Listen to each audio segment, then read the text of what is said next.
Now we're going to start the show at the racetrack in Chennai, where Overdrive's reporter and incidentally Formula One driver Karun will put some of India's best drivers' cars through their paces. So take it away, Casey. When Overdrive invited me to test the latest sports coupes in the Indian market, I had only one condition. It's got to be here at the Madras Motorsports Race Circuit, a place where I learned how to drive for the first time as a 9-year-old, back then in the Maruti 800. Today we got something a bit more exotic. We've got the BMW Z4, the Audi TT and the Mercedes SLK. This should be a great laugh. I think I should have a little bit of fun with these cars.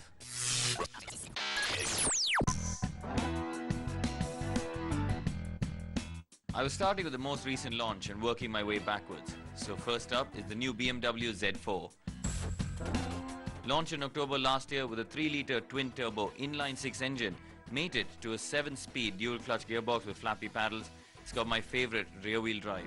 It promises to be a real scorcher, and it's easily the best-looking of the trio.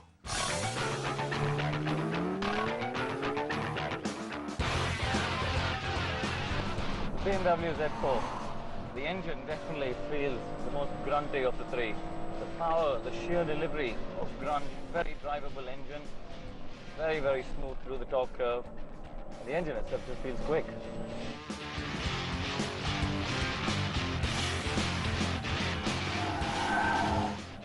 One thing I have to say about the BMW is I got in it and it confused the hell out of me because the flappy paddle box goes pull to go up and push to go down, which is completely bizarre. I've never experienced anything like it. I kept going up the gears instead of going down, which really confused me. I have to say the chassis in this car feels a bit odd. There's a lot of body roll, a lot more than the other two cars, and a lot more than I actually imagined. It feels like a lot of weight on the front axle with the engine on the front, and you know, it really does take a lot to get the weight of the front end really move into the apex of the corner. A bit lethargic on the front end, I have to say. The best part about the BMW is once you turn the ESP off, you can do this.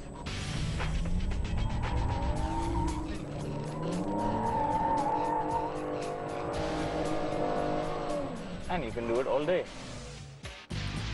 When I did back off, cool the tires and then set off for a lap time, Z4 set the standard with a time of 2 minutes and 4 seconds.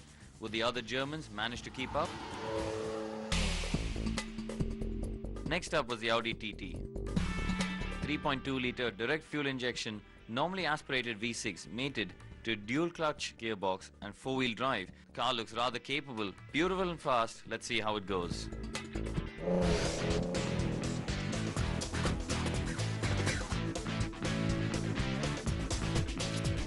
The Audi TT, first thing that really I have to say is the sound. Just listen to this.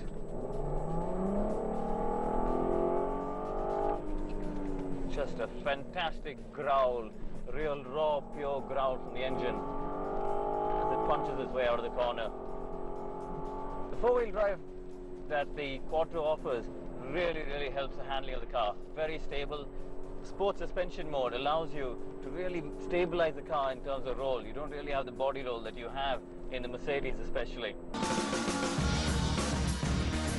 The flappy paddle gearbox in this car is by far the best out of the three. The twin clutch system works brilliantly well. Flick the paddle, does the downshift, very aggressive on the down change, big blip, and away you go. In terms of handling, the Audi TT does suffer with a lot of mid-corner understeer. As you turn in, the front of the car just struggles to bite, and you wait, now you can get on the power. You really struggle to get the nose of the car into the apex, as well as you can with the Mercedes, for example. On the hot lap, the TT tried hard, but couldn't quite match up to the quicker BMW Z4. It finished a mere 3 seconds behind with a lap time of 2 minutes and 7 seconds. Will the last of the German Trinity be in the same ballpark? The SLK has been around for a few years now, and I remember this was one of the first cars with a folding hardtop. So a familiar car and being a Mercedes, it's gonna be pretty quick. The Mercedes-Benz SLK. Now I have to say first off, we're not really having a straight fight here because the car we have today is the 1.8-litre, which is the engine out of the C200 C-Class Merc. Now, while the car does not have as much grunt, the one we have today at least, I have to say it really makes up for it in handling. The balance is very good, front end responds very, very well, goes into the apex really nicely, but there is a lot more body roll than we see in the Audi TT. So somewhere between the Z4 and the TT I think in handling, but I would still say the Audi TT has got to be the most stable out of the three. Mercedes have obviously gone for the safety first option, which means hooligans like me can't turn off the ESP completely and play around like we did with the BMW. The gearbox as well has gone for a very safe option. As soon as you flick the paddle, it doesn't do that instant downshift that the Audi could, even at higher revs. The Mercedes waits and waits till you start to decelerate and then does the downshift at a very safe RPM in order to make sure that the engine is really not going to suffer at all. Despite giving away a lot of power, the Merc still managed a lap time of 2 minutes and 12 seconds, thanks to the fantastically balanced chassis and nimble handling. But apparently, my job was not quite done yet.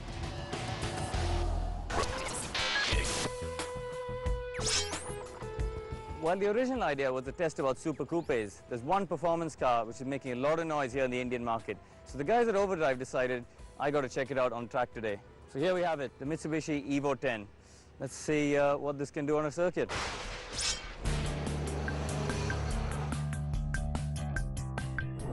The latest performance car to hit the Indian market. It just has so much grip.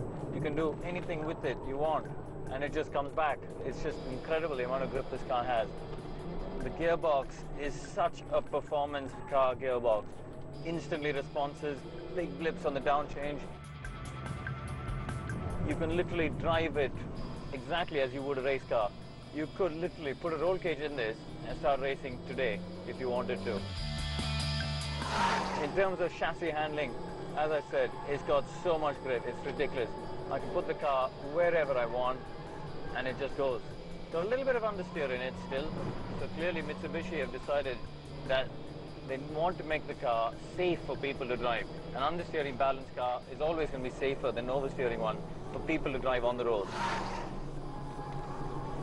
But I'm having so much fun with this thing. Tell you what, I don't think I'm going to stop. As I expected, the lack of grunt cost the Evo on lap time, but it still managed a 2 minute and 7 second lap, the same as the Audi TT. If lap times could be measured in fun, this was the winner by a long, long way though.